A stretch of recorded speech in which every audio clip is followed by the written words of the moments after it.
Nasa bayan ang tiwala. Sa hinalal ang gawa. Nasa Diyos ang awa.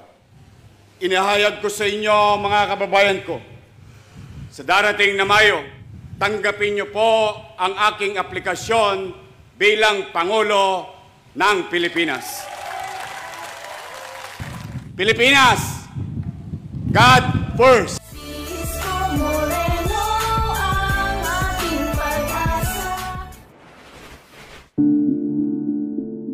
Kahirapan ng buhay ay kanyang naranasan. Naging sikat na artista sa telebisyon at pelikula. Pinagsabay ang pag-aaral at pagpasok sa magulong mundo ng politika. Yan si Francisco Moreno Domagoso o mas kilala bilang si Yorme Isko Moreno, ang kasalukuyang ama ng lungsod ng Maynila at ang susunod na Pangulo ng ating bansa. Subalit, sapat na ba ang kanyang mga nagawa at napatunayan bilang alkalde ng Maynila upang sa gayon ay iluklok siya ng taong bayan bilang Pangulo ng ating bansa? Masusolusyonan kaya niya ang mga suliraning hinaharap natin, lalo na ngayong panahon ng pandemya? Siya na kaya ang susi upang makabangon ang Pilipinas mula sa pagkakalagpak nito at madama ang tunay na pagbabago?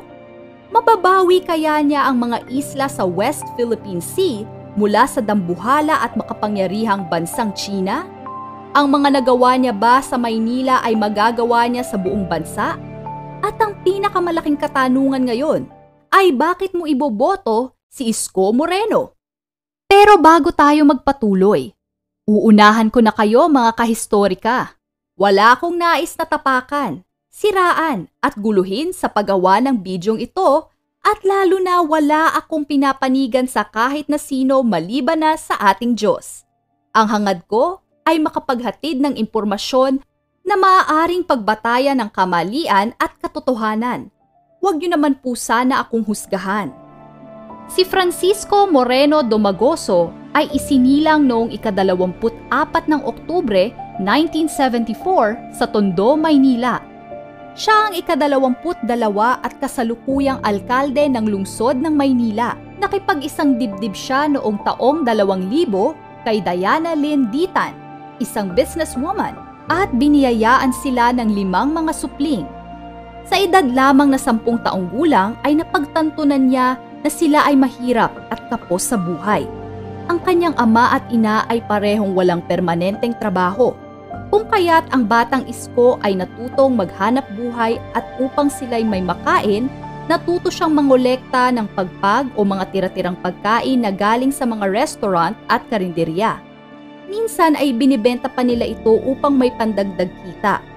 Habang siya'y lumalaki, natuto siyang kumita ng mas madaming pera sa pamamagitan ng pagbebenta ng mga lumang bote at dyaryo.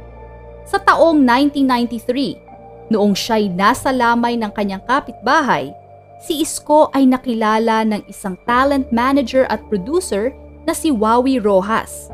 At ito ang nagbukas sa pinto ng oportunidad para sa kanya na maging artista. Dumako naman tayo sa kanyang pagsabak sa politika. Taong 1998 nang tinalikuran niya ang pagiging artista at tumakbo sa pagkakonsehal ng Maynila. Sa kanyang pagtakbo ay dinumog siya ng samot-saring pambabatikos at isa na doon ay ang katagang artista lang at high school graduate lang. Ngunit sa kabila ng mga kontrobersiya at mga paninirang ipinukol sa kanya ay pinalad siyang manalo at sa edad na 23 ay naging konsehal na siya ng lungsod ng Maynila at nagsilbi ng 3 termino.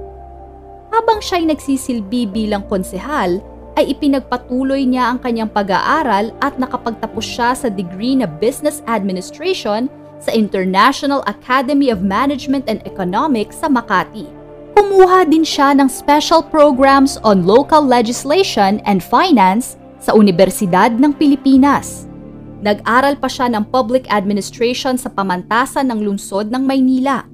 Nag-enroll din siya sa kursong Leadership and Governance sa John F. Kennedy School of Government sa Harvard University at SED Business School sa University of Oxford.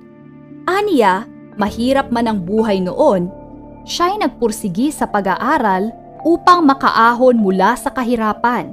Siya ay produkto ng public education system. Binibigyang diin niya na mahalaga ang edukasyon at ito ang siyang sandata upang magkaroon ng magandang kinabukasan ang bawat isa. Nagpatuloy pa siya sa kanyang karera sa politika bilang vice-alkalde sa 3 sunod-sunod na termino mula 2007 hanggang 2016 at nahalal sa ilalim ng Konseho ng Lungsod ng Maynila na nagrerepresenta at nakatutok sa distrito ng Tondo. Sa taong 2016, tumakbo din siya sa pagkasenador, ngunit siya'y natalo. Sa taong kasalukuyan ay nagsisilbi siya bilang ika-27 alkalde ng Maynila simula noong unang araw ng Hulyo 2019. Ang kanyang pag-upo sa pwesto ay naging makasaysayan sa kadahilan ng natalo niya ang nanunungkulan sa panahong iyon na si dating Pangulong Joseph Ejercito Estrada. Si Isko ay may malaking pangarap at ambisyong bigyan ng malaking pagbabago ang 450 taong gulang na kabisera ng Pilipinas.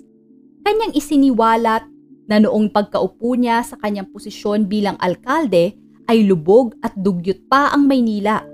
Sa unang buwan pa lamang ng kanyang panunungkulan ay umikot agad siya sa lungsod upang alamin at masolusyonan agad ang mga problemang hinaharap ng kanyang nasasakupan. Narito ang ilan sa mga nagawa ni Isko Moreno sa lungsod ng Maynila.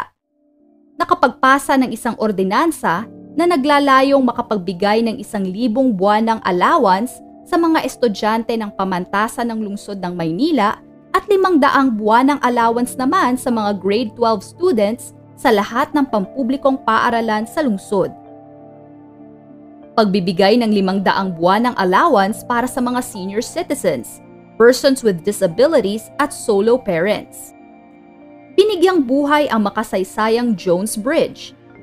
Pagpapatayo ng bagong ospital ng Maynila na mayroong 384 bed capacity na tinatayang matatapos ngayong Desyembre ng taong kasalukuyan.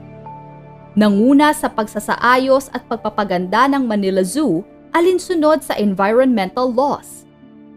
Nag-organisa sa pagpapatayo ng Condominium 1 and 2 at Binondominium para sa mga kapuspalad na walang tahanan at mga empleyado ng lokal na pamahalaan ng Maynila. Nag-organisa ng malawakang paglilinis sa mga madumi at matrapik na kalsada bunsod ng mga walang permisong street vendors. Nanguna sa paggiba ng mga iligal na gusali na nakakaapekto sa galaw ng trapiko. Pinangunahan ang paglilinis ng mga imburnal, mga kinakalawang na barge sa Pasig River at paglilinis sa tubig ng Baseco Compound na nakakolekta ng humigit kumulang 30,000 kilo ng basura. Palagi ang paglilinis sa Manila Bay, Pasig River, Quiapo at Divisoria. Proyektong may pera sa basura at collect kilo kita na naglalayong maibsan ang mga basura sa lungsod. Sa 1 kilo ng plastik na nakolekta, ay mabibigyan ng individual ng halagang 10 pisong gamit na panlinis ng bahay. At dahil sa kanyang mga nagawa, mas naging kilala pa siya sa malawakang paglilinis at pagpapaganda ng lungsod ng Maynila. Sa loob lamang ng 2 taong pamumuno niya, ay kahanga-hangang umakyat mula 20 bilyong piso hanggang 30 bilyong piso sa bawat taon ang ekonomiya ng Maynila. Sa pamamagitan nito ay bumalik muli ang tiwala ng taong bayan.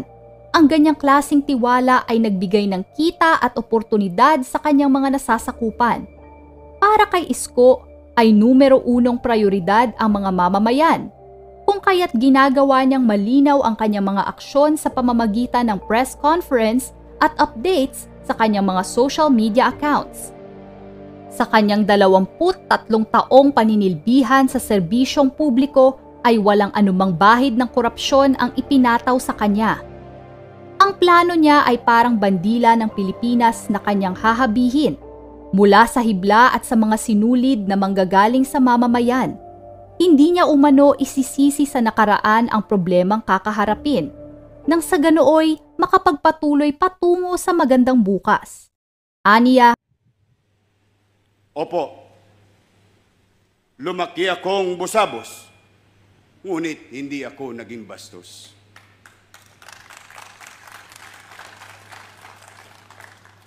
Bagamat balot ako ng dumi sa katawan, ni minsan hindi ko kailangan sabunin ang aking bibig. At sa kalagitnaan ng pag-iikaos ng matinding gutom, na mas malakas pa ang hilab ng tiyan kaysa sa aking dasal, ni minsan hindi ako nagtampo sa Diyos. Kaya niyang magtrabaho sa kahit sino na tinatawag ang sarili na makakaliwa o panig sa administrasyon. Wala siyang pakialam kung dilaw o pula ka o saan ka man nabibilang. Basta ay may maitutulong ka sa bansa. Mga kahistorika, ngayong mas nakilala na natin si Isko Moreno hindi bilang artista at bilang magaling at maaasahang politiko, nararapat ba siyang iluklok na pangulo ng ating bansa? Laging tandaan, nasa ating kamay ang kapangyarihang pumili ng magiging susunod na lider ng ating bansa. Kung nais natin ang tunay na pagbabago, iboto ang nararapat at huwag magpapabulag sa kahit anong klase ng panlilinlang. Kung may saloobin po kayo na gustong ipahiwatig, ay aking hihintayin sa aking comment section upang maihayag natin sa ating mga manunood. At huwag po nating kakalimutan na i-click ang like button at mag-subscribe sa aking channel. Salamat po sa inyong panunood. Mabuhay ang Pilipinas!